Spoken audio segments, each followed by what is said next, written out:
प्रसन्न रहने से भी शरीर डिटॉक्स होता है। पानी पीने से, सुबह उठ करके जो हम गुनगुना पानी पीते हैं उससे भी शरीर का डिटॉक्सिफिकेशन होता है। व्यायाम करने से, पसीना बहाने से शरीर डिटॉक्स होगा।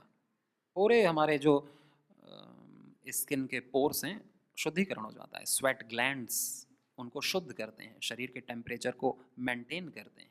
सेबेशियस ग्लैंड्स हैं, ऑयल निकलता है तो हमारे स्किन के लिए अच्छा है, हमारे एक एक रोम के लिए अच्छा है। ये हमारी प्रोटेक्टेड लेयर है, यही लेयर नहीं तो ख़राब होने लगती है, स्किन डिजीज़ होने लगता है। यहीं से, यही तो कवरिंग है सारे इन्फेक्शंस को, लेकिन फिर यही इन्फेक्ट हो जाती है, ऑटो इम्यून डिजीज़ हो जाता है। हमारे इस शरीर के जो रोगों को लड़ने के लिए सेल्स होते हैं ना, immune cells, T cells, B cells, वो हमारे शरीर के ही सेल्स को खाने लगते हैं। उसी को ऑटो इम्यून कहते हैं कि जिनको रोगों को खाना था वो हमारे स्वस्थ सेल को ही खा रहे हैं। क्या उपाय है? क्यों क्यों हो रहा है? क्योंकि हमारे शरीर की ऊर्जा गलत जगह जा रही है, जहां जाना था वहां नहीं जा रही है। तो जैसे हम पागल हो जाते हैं, अपनी ऊर्जा का कोई दुरुपयोग कर दे काम क्रोध लोभ में, तो व्यक्ति मोहित हो जाता है, पागल हो जाता है कि नहीं? उसको सोचने समझने का फिर पता नहीं रहता है कि मेरे को किसके साथ क्या करना, कुछ भी करता है। तो वैसे ही हमारे सेल्स भी फिर कुछ भी करते हैं क्योंकि उनको ऊर्जा नहीं मिल रही है सही। तो हमारे शरीर के सेल्स खराब हो जाते हैं। कैंसर सेल्स को मारना था तो अच्छे सेल्स को मार रहे हैं। तो इसलिए हर रोग हमारा ठीक हो सकता है बशर्ते हम अपनी दिनचर्या को योगमय करें, शरीर को डिटॉक्स करें, उपवास करें, पसीना बहाएं, तो हम सदा जवान रहेंगे, हमेशा ग्लोइंग रहेंगे, उत्साह में रहेंगे, बुद्धि तेज रहेगी। योग में बहुत शक्ति है, बहुत शक्ति। और फिर यज्ञ थेरेपी, औषधि जो हम खाते हैं, जो हम बस्ती से लेते हैं, उसी औषधि के हम चूर्ण को हवन करते हैं और फिर वही औषधि वातावरण में फैल जाती है, सूक्ष्म उसके परमाणु, नैनो पार्टिकल्स, और फिर वो हमारी सांस के माध्यम से जाते हैं और तुरंत हमारे ब्लड स्ट्रीम में मिक्स होकर के पूरे शरीर का शुद्धिकरण करते हैं। जहां जहां के लिए वो औषधि है वहां वहां वो पोषण अपने आप पहुंचता है। बस हमको तो करना अपना कर्तव्य है, बाकी ये शरीर अपने आप बहुत स्मार्ट है, एक एक सेल स्मार्ट है, वो अपना काम खुद करेगा बशर्ते हम उसे इनपुट सही दें, रिसोर्स सही दें। तो जिसको दिमाग की समस्या है तो मेधेष्टि हवन सामग्री में अच्छी अच्छी चीज़ें हैं, मालकांगनी, शंखपुष्पी, वचा, ब्राह्मी, बहुत सारे, गुग्गल, घृत मिला करके हम करते हैं, उसका सेवन करते हैं, नासिका के माध्यम से होम नशे लेते हैं, या जब अग्नि मंद हो जाती है अंगारे में हम हवन सामग्री करके धुआं करके भस्त्रिका या अनुलोम विलोम प्राणायाम करते हैं। जिनको मधुमेह है तो मधुवेष्टि हवन सामग्री से करते हैं, जिनको वात रोग है वातेष्टि, कफ रोग में कफेष्टि, पित्त रोग में पित्तेष्टि, और संतति प्राप्ति के लिए संततेष्टि, लंग डिजीज के लिए कफेष्टि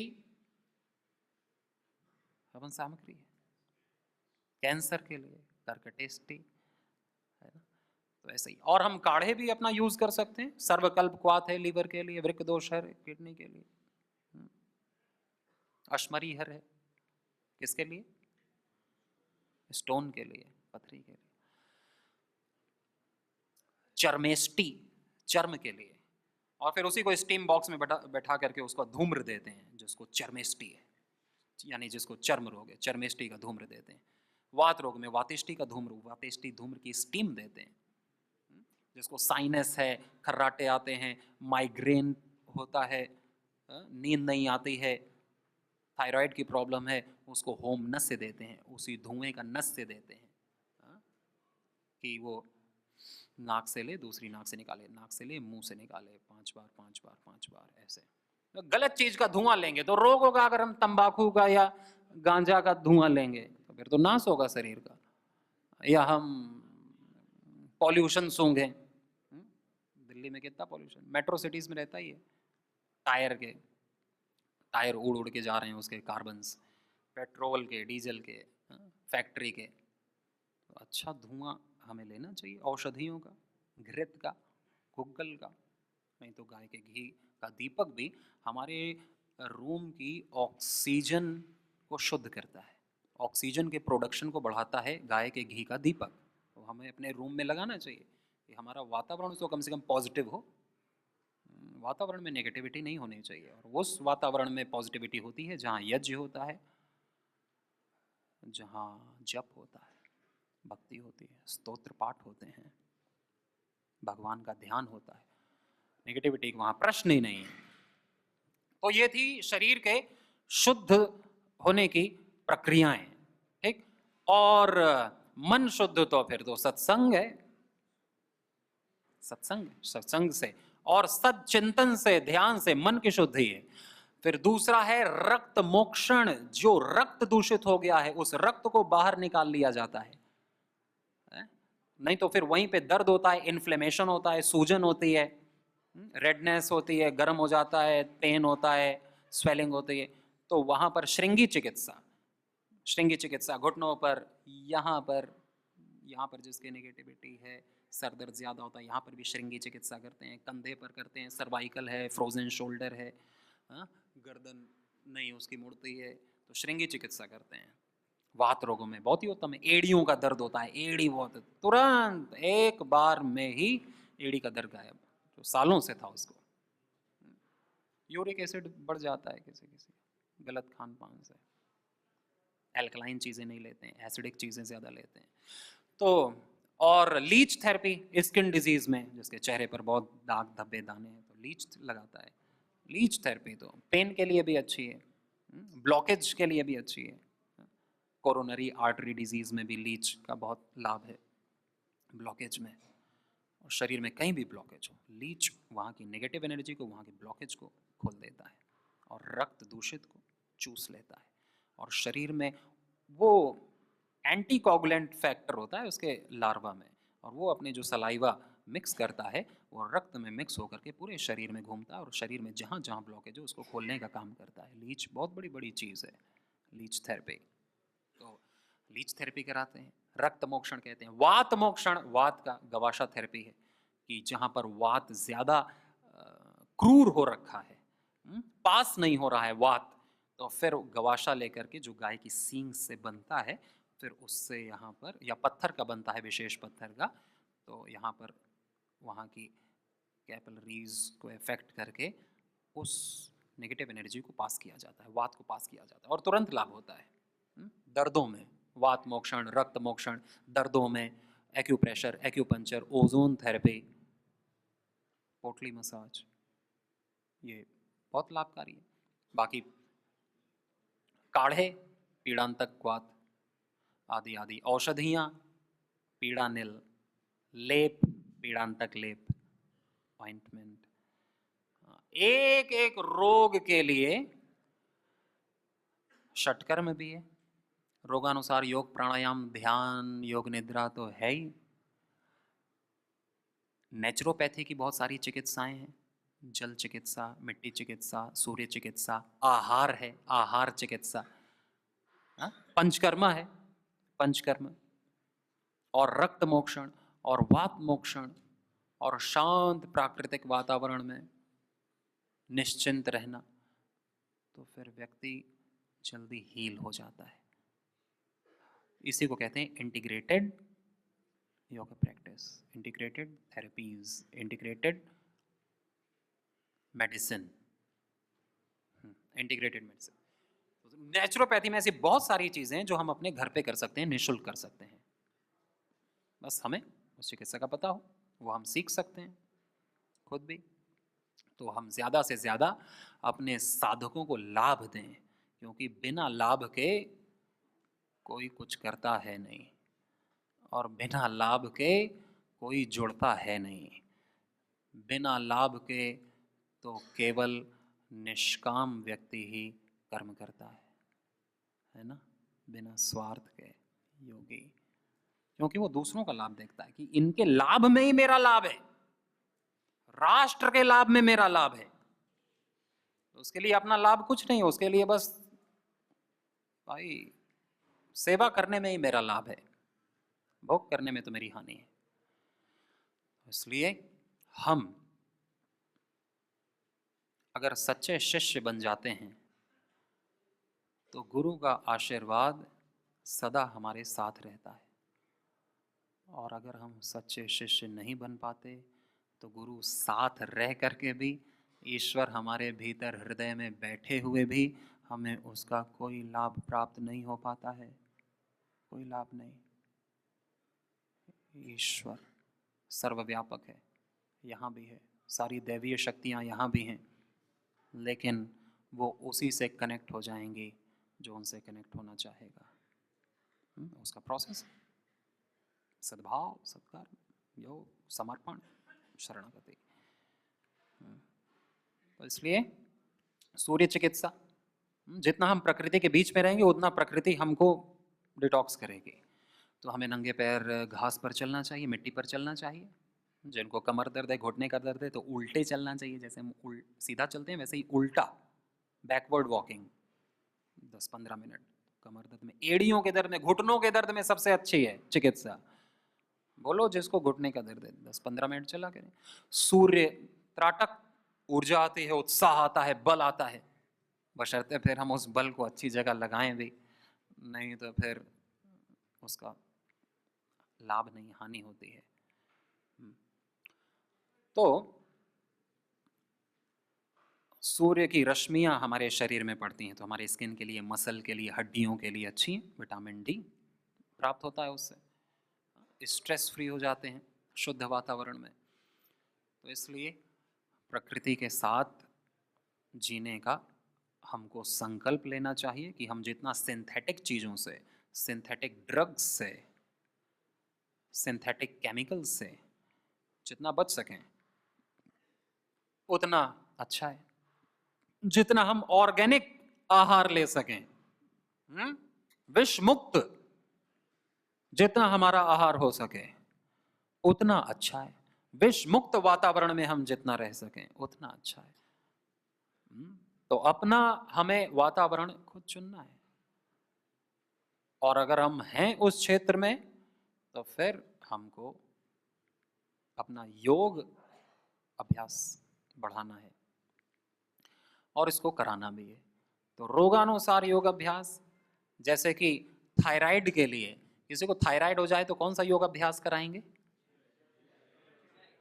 उज्जाई और सिंहासन, हास्यासन।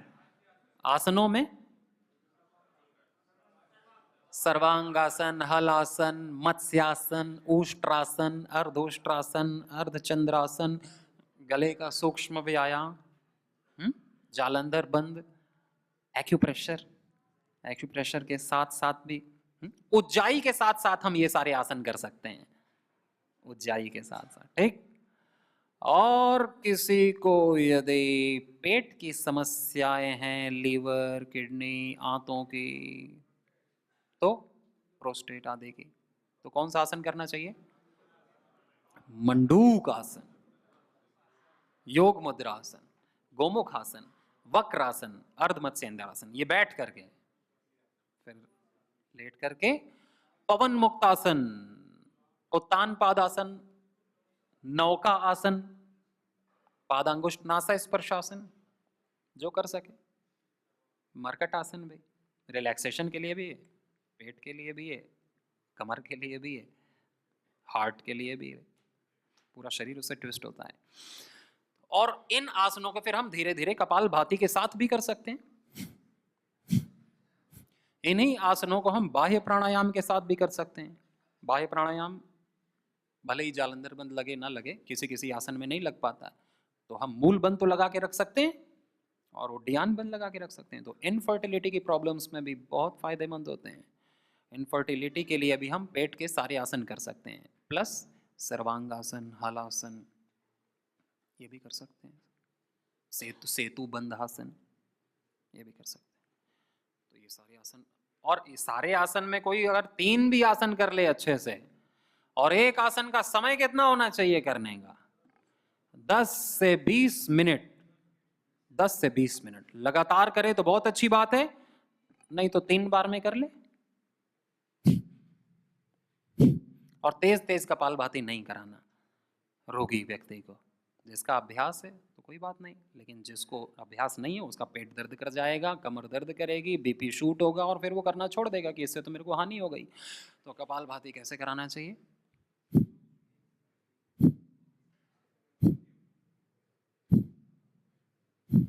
है ना, मध्यम फोर्स और मध्यम स्पीड, या मंद फोर्स और मंद स्पीड। लाभ पूरा होगा, हानि नहीं होगी। ये नहीं कि हम जितने जल्दी कर लें उतना ज्यादा लाभ हो जाएगा, जल्दी लाभ प्राप्त करना है, हानि जल्दी होगी। लाभ तो समय से होता है, टाइम लेगा। फोर्स भी, ज्यादा फोर्स लगाने से फिर ज्यादा गर्म हो जाते हैं। इसलिए बीपी वाला भी कर सकता है, कमर दर्द वाला भी कर सकता है, बशर्ते वो आराम से करे। और जो नहीं कर सकता है फिर वो अनुलोम विलोम करे, केवल अनुलोम विलोम। एक अनुलोम विलोम ही पूरे शरीर को स्वस्थ रखने की सामर्थ्य रखता है, एक अनुलोम विलोम। अब किसी का कोई सामर्थ्य नहीं है तो अनुलोम विलोम करे। जो कुछ नहीं कर सकता केवल अनुलोम विलोम करे। जो अनुलोम विलोम भी नहीं कर सकता, हाथ भी काम नहीं कर रहा है, तो फिर यज्ञ का सुगंधी ही सांस ले, सांसों पर ध्यान करे, लंबी लंबी सांस ले। तो योग में आसान से आसान भी हजारों चीजें हैं और कठिन से कठिन भी हजारों चीजें हैं। तो ये मिथ है कि भाई मैं योग नहीं कर सकता, मुझसे नहीं हो पाता है। इसमें तो बहुत कठिन चीजें हैं। योग तो केवल रोगियों के लिए है, योग तो केवल मोटे लोगों के लिए है, योग तो केवल जवानों के लिए है, योग, हाँ, योग ऐसा नहीं है। ये सारे मिसकंसेप्शंस हैं, भ्रांतियां हैं। योग सबके लिए। हम तो झाड़ू पोछा कर लेते हैं, हमें योग की क्या जरूरत है? हम तो किसान हैं, खेत में काम कर लेते हैं, हमें योग की क्या जरूरत है ना? सबके लिए योग है भाई। योग का हम किसी से तुलना नहीं कर सकते हैं, योग का कोई ऑप्शन नहीं है। योग केवल फिजिकल ड्रिल नहीं है ना, तो योग तो हमें एक एक सिस्टम को स्वस्थ रखने का प्रक्रिया है। तो इसलिए योग को हमको, और जिसको कमर दर्द है उसको कौन से आसन करने चाहिए? पहले हमें बैठ के बताने हैं, फिर पेट के बल लेट करके बताने हैं, फिर पीठ के बल लेट करके बताने हैं। तो बैठ करके हम जो आसन करते हैं कमर के लिए, अर्ध उष्ट्रासन, उष्ट्रासन, अर्ध चंद्रासन, ठीक। बैक बेंडिंग के आसन जो होते हैं ना, वो लाभकारी है कमर के लिए। बैक बेंडिंग कब नहीं कराते हैं? हर्निया में। कमर दर्द में तो अच्छा है पीछे की तरफ मुड़ना। हाँ, जिसको कमर दर्द है उसे आगे की तरफ झुकने को मना करते हैं, फॉरवर्ड बेंडिंग नॉट अलाउड। और जिसको हर्निया है उसके लिए आगे के झुकने वाले आसन अच्छे हैं। आगे की तरफ झुक करके जो आसन आसन करते हैं ना, जैसे पवन मुक्त आसन है, या मंडूक आसन है, या शशक आसन है, हर्निया में अच्छे हैं। फिर बिना कपालभाति के भी कर सकते हैं। हाँ, कोलेस्ट्रॉल के लिए तो आप कपालभाति, अनुलोम विलोम, आसन तो सारे कर सकते हैं, कोई भी कर सकते हैं। बैक बेंडिंग के आसन करते हैं तो हमारे हार्ट के लिए अच्छा होता है, लंग्स के लिए अच्छा होता है। कमर दर्द के आसन कर सकते हैं जो आपसे हो सके, और लेट करके भुजंग आसन, मकर आसन, हार्ट के लिए भी, लंग्स के लिए भी, सर्वाइकल के लिए भी, थोरैक्स और पूरे लंबर के लिए, पूरी स्पाइन के लिए हमारे बहुत ही उत्तम है। और फिर भुजंग आसन के 4 प्रकार, 4 भेद हैं, शलभासन के 4 भेद हैं। फिर पेट पीठ के बल लेट करके मरकट आसन है, सेतु बंध आसन है, अर्ध पवन मुक्त आसन है, अर्ध पादांगुष्ठासन स्पर्शासन है, एक पाद उत्तान आसन है, और फिर मरकट आसन, शवासन। शवासन बहुत उत्तम है। हर सारे आसन करने के बाद, हर आसन के बाद 10 सेकंड 15 सेकंड शवासन, और फिर सारे आसन करने के बाद भी 5 मिनट या 10 मिनट शवासन करना चाहिए। जैसे मानसिक तनाव मुक्ति, रिलैक्सेशन होता है। नहीं, मानसिक रोगों के कारण से हाइपरटेंशन, हार्ट ब्लॉकेज, और हमारी नस नाड़ियों में जो है फाइबर्स उसके कठिन हो जाते हैं, फाइब्रॉइड्स हो जाते हैं, ब्लड सर्कुलेशन अच्छे से नहीं होता है, दिमाग काम नहीं करता है, साइकोसोमेटिक डिजीज। तो शवासन जरूरी है, रिलैक्सेशन जरूरी है। रिलैक्सेशन शशक आसन में भी हो जाता है, मकर आसन में भी हो जाता है, मरकट आसन, बाल आसन, शवासन, योग निद्रा, त्राटक, योग निद्रा, त्राटक प्लस योग निद्रा, अनुलोम विलोम भ्रामरी उद्गीत। हृदय रोग जो आज बहुत ज़्यादा है और मस्तिष्क के रोग के लिए रिलैक्सेशन के पोस्चर्स, भस्त्रिका, कपालभाति और ज़्यादा अनुलोम विलोम, चंद्रभेदी प्राणायाम, शीतली शीतकारी और भ्रामरी उद्गीत, ध्यान, जप, त्राटक। और फिर योग करने के बाद फिर अपना मेधाक्वाथ, औषधियों में मेधावटी, मेमोरी ग्रिड, और भी बन गई हैं अब न्यूरो ग्रिड। रोगानुसार जितनी रोग की इंटेंसिटी है उसके अनुसार औषधि देते हैं। और इसी प्रकार जिनको अर्थराइटिस है उनको क्या करना चाहिए? सूक्ष्म व्यायाम, है ना। जिनको अर्थराइटिस है ना, चाहे रिमिटेड अर्थराइटिस हो, तो जितना सूक्ष्म व्यायाम कर सकें, चाहे ऑस्टियो अर्थराइटिस हो, सूक्ष्म व्यायाम, उंगलियों के, कलाई के, कंधों के, कोहनी के, गर्दन के, कमर के, पैरों की उंगलियों के, एंकल जॉइंट के, घुटनों के, सूक्ष्म व्यायाम बहुत सारे हैं ना, एक एक जॉइंट के। और सूक्ष्म व्यायाम करते समय भस्त्रिका करना चाहिए, लंबी लंबी श्वास लेनी चाहिए। हाँ, और कमर दर्द में जो आसन करते हैं उसमें अंतर कुंभक के साथ करेंगे तो ज्यादा लाभ होगा, नस नाड़ियां मजबूत होंगी, ब्लॉकेज खुलेंगे। कमर दर्द के आसन अंतर कुंभक यानी कि सांस अंदर भर करके जितनी देर होल्ड कर सके उतनी देर आसन में होल्ड करना चाहिए। तीव्र आसन केवल हम मोटापे में करते हैं। मोटापे के रोगों में फास्ट चलित आसन, डायनेमिक पोस्चर्स होते हैं, लेकिन बाकी सब में होल्ड करते हैं। पेट की समस्या में भी, कमर की समस्या में भी, इनफर्टिलिटी में, थायराइड में होल्ड जितना करेंगे उतना ज़्यादा लाभ होगा। मोटापे में तो हम 100, 500, 1000 बार एक राउंड में जितना कर सकें फिर पसीना निकालते हैं। तो इसी तरह अर्थराइटिस में सूक्ष्म व्यायाम, भस्त्रिका, सूक्ष्म कपालभाति, धीरे धीरे अनुलोम विलोम, भ्रामरी उद्गीत, शवासन। और सूक्ष्म व्यायाम फिर वो 2-3 टाइम कर ले अपना, दिन में सुबह भी करे, शाम को भी करे। जिसको ज़्यादा रोग हैं फिर उसको तो 3 बार करना ही चाहिए। हल्का खाना खाए, इतना खाना ना खाए, हल्का खाना खाए, उपवास करे। उपवास में रोग जल्दी ठीक होते हैं, औषधि जल्दी काम करती है, शरीर डिटॉक्स जल्दी होता है। और फिर हम कम खाने में भी पूरी ऊर्जा में रहते हैं, पूरी ऊर्जा में, खाने की लत नहीं पड़ती, खाना हमारे दिमाग में नहीं चढ़ जाता है कि वही याद आता रहे। भोजन में संयम करने से, योग करने से हमारी नियंत्रण शक्ति बढ़ जाती है।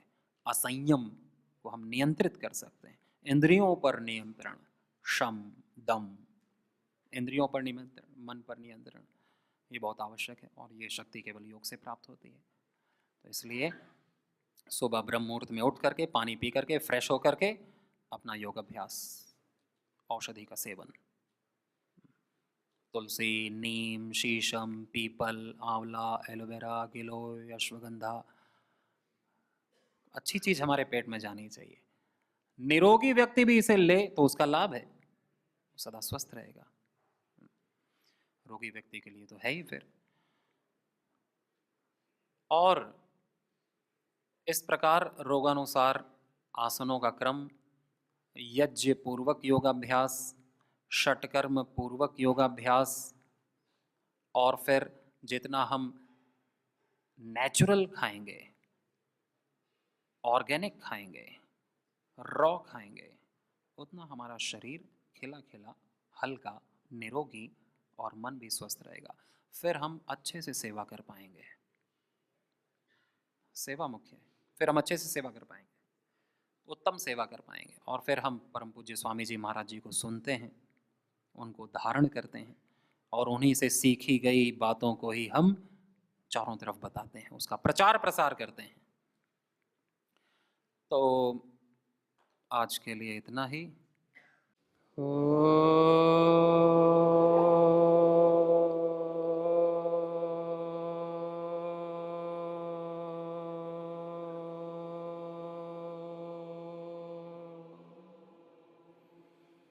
ओम शांति शांति शांति। ओम श्री परमात्मने नमः। ओम श्री गुरुभ्यो नमः। ओम सर्वेभ्यो नमः।